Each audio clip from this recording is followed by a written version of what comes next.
رسول اللہ صلی اللہ علیہ وسلم کا حج، پارٹ نمبر 9۔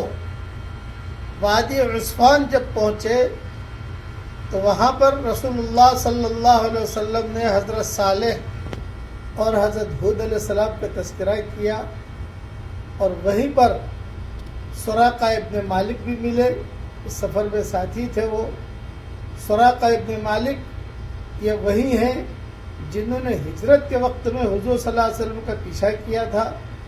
جب ایک دم قریب آ گئے تو حضور صلی اللہ علیہ وسلم نے بد دعا دی کہ اللہم اسرع ہو، اے اللہ اسے تو پچھاڑ دے۔ چنانچہ سراقہ ابن مالک کا گھوڑا وہی زمین کے اوپر زمین میں دھس گیا۔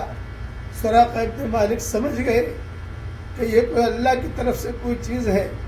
یہ فرمایا کہ محمد ابھی مسلمان تو نہیں ہوئے تھے سراقہ ابن مالک، تو انہوں نے کہا کہ محمد میں اب آپ کا پیچھا نہیں کروں گا، آپ مجھے اس عذاب سے نجات دلوا دیجئے۔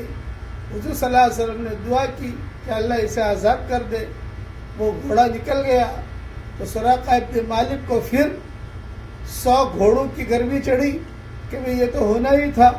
پھر پیچھا کیا، آپ نے پھر بد دعا کی کہ اللہم اسرع ہو، اے اللہ ان سب کو چھاڑ دے۔ چنانچہ پھر گھوڑے کے پاؤں زمین میں دھس گئے۔ اب سراقہ ابن مالک نے کہا کہ مانو نہ مانو یہ اللہ کے نبی ہے۔ چنانچہ سراقہ ابن مالک نے کہا کہ حضرت آپ مجھے چھوڑوا دیجئے، میں آپ کا پیچھا نہیں کروں گا۔ آپ نے پھر دعا کی، چنانچہ اس کے گھوڑے کے پاؤں زمین سے نکل گئے۔ پھر حضور صلی اللہ علیہ وسلم نے جملہ کہا، اے سراقہ آج تو مجھے قتل کرنے کے لیے آ رہا ہے، اور ایک دن آئے گا کہ کسریٰ کے ملک فتح ہوگا اور کسریٰ کے کنگن تجھے پہنائے جائیں گے، تو مسلمان ہوگا اور تجھے کسریٰ کے کنگن پہنائے جائیں گے۔ یہ سراقہ ابن مالک حجۃ الوداع کے سفر میں ساتھ تھے اور آگے پیچھے خدمت میں تھے۔ چنانچہ جیسا حضور صلی اللہ علیہ وسلم نے فرمایا ویسا ہی ہوا۔ حضرت عمر کے زمانے میں جب کسریٰ کی فتوحات ہوئی ہے اور وہ کنگن بھی آئے ہیں، تو حضرت عمر نے مسجد نبی میں کہا، این سراقہ ابن مالک، این سراقہ ابن مالک، این سراقہ ابن مالک، سراقہ ابن مالک کہاں ہے؟ چنانچہ یہ آئے، یہ فرمایا لوگ کسریٰ کے کنگن آ گئے ہیں، تم یہ دونوں کنگن پہنو، اور حضور صلی اللہ علیہ وسلم نے جو تمہیں بشارت دی تھی وہ بشارت سب کو سناؤ۔ چنانچہ سراقہ ابن مالک منبر پر کھڑے ہوئے، دونوں کنگن ان کے ہاتھ میں تھے، اور یہ قصہ سراقہ ابن مالک نے مسجد نبوی میں سنایا، روتے ہوئے سناتے جاتے تھے۔ وہ کہتے تھے کہ میں حضور کو قتل کرنے کے لیے نکلا تھا اور حضور صلی اللہ علیہ وسلم نے مجھے یہ بشارت دی تھی۔ جب سراقہ ابن مالک کے گھوڑے کے پاؤں ٹھیک ٹھاک ہو گئے تو سراقہ ابن مالک نے حضور صلی اللہ علیہ وسلم سے کہا کہ آپ آگے جا رہے ہیں ہجرت میں، تو وہاں میری باندیاں بھی ہیں، آگے میرے گھوڑے بھی ہیں، آگے میری زمینیں بھی ہیں، غلام بھی ہیں، مویشی بھی ہیں۔ میں ایک چیز لکھ دیتا ہوں آپ کو جو چاہیے آپ وہاں سے لے لینا۔ آپ نے فرمایا مجھے کسی چیز کی ضرورت نہیں ہے، بس اتنا کرنا کہ ہم یہاں سے گزر رہے ہیں، مکہ والوں کو پتہ نہ چلے، ان کو خبر مت دینا، مردم ہمیں پریشان کریں گے، تاکہ ہم عافیت کے ساتھ مدینہ منورہ پہنچ جائیں۔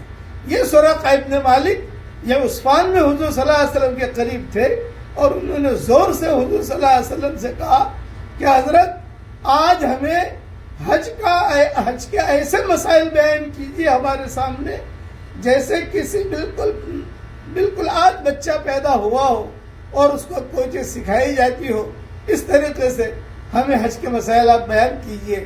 حضور صلی اللہ علیہ وسلم نے حج کے مسائل بیان کیے۔ پھر حضور صلی اللہ علیہ وسلم آگے چل کر مقام صرف یا مقام صرف ایک جگہ ہے جو مکہ مکرمہ سے قریب ہے، وہ بھی ایک یادگار جگہ ہے۔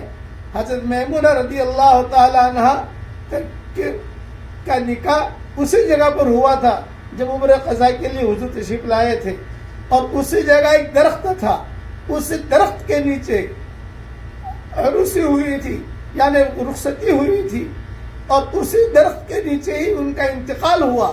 یہ 3 چیزیں مقام شریف سے منسلک ہے۔ نکاح بھی حضرت میمونہ کا وہی ہوا، رخصتی بھی وہی ہوئی، قبر بھی وہی بنی۔ جب وہاں پہنچے حضرت میمونہ بہت روئی، پرانے دن یاد آ گئے کہ حجۃ الوداع میں حضور کے ساتھ جا رہی ہے اور حضور صلی اللہ علیہ وسلم کے ساتھ میرا نکاح بھی اسی جگہ ہوا اور اسی درخت کے نیچے رخصتی بھی ہوئی۔ اب موت کا تو انہیں پتہ نہیں تھا کہ موت کب آئے گی۔ سن 51 ہجری میں حضرت میمونہ رضی اللہ تعالیٰ عنہ کا انتقال ہوا ہے اور بہت اہتمام کے ساتھ اس جگہ انہیں دفن کیا گیا جو آج بھی وہ جگہ موجود ہے۔ بقیہ تفصیل کل پوری کروں گا انشاءاللہ۔